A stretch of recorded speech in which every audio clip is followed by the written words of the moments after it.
यहाँ पर आपको अहम खबर देंगे। अवामी मुस्लिम लीग के सरबराह शेख रशीद अहमद को गिरफ्तार कर लिया गया है। शेख रशीद को रावलपिंडी में निजी हाउसिंग सोसाइटी से गिरफ्तार किया गया है। शेख रशीद के 2 भतीजों को भी गिरफ्तार कर लिया गया है। एहतशाम अब्बासी बोल के नुमाइंदे हमारे साथ हैं, उनसे इस बारे में जानते हैं। एहतशाम, बताइएगा क्या तफसीलात हैं?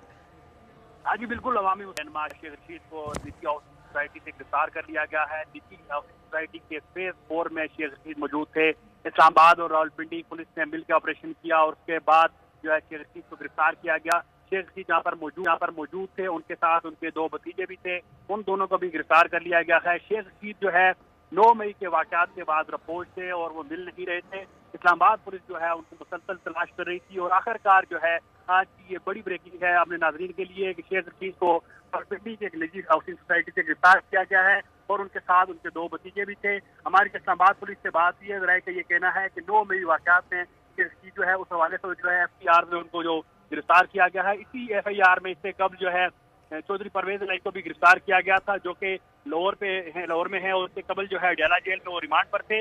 अब जो है जो खबर आ रही है निजी हाउसिंग सोसाइटी से शेख रशीद को गिरफ्तार कर लिया है और उनके जो भांजे हैं और एक भतीजा है वो उनके साथ मौके पर मौजूद थे। तो इस्लामाबाद पुलिस ने रावलपिंडी पुलिस की मदद से ये जो है छापा डाला और उसके बाद जो ये मुख्तलिफ के इत्तला पे सारा जो कार्रवाई हुई है और उसके बाद शेख रशीद जो है इस वक्त जो है इस्लामाबाद पुलिस ने उनको गिरफ्तार कर लिया है। अभी तक जो पुलिस के ज़राए के जो है कहना है कि शेख रशीद जो उन्होंने कंफर्म नहीं किया कि किस केस में उनको गिरफ्तार किया गया है, लेकिन जो हमारे ज़राए हैं उनका ये कहना है कि शेख रशीद जो है 9 मई के वाकयात में उनको गिरफ्तार किया गया और गिरफ्तार करके नामालूम मकाम पर उनको मुंतकिल कर दिया गया। जी ठीक है, बहुत शुक्रिया एहतशाम, आगाह कर रहे थे।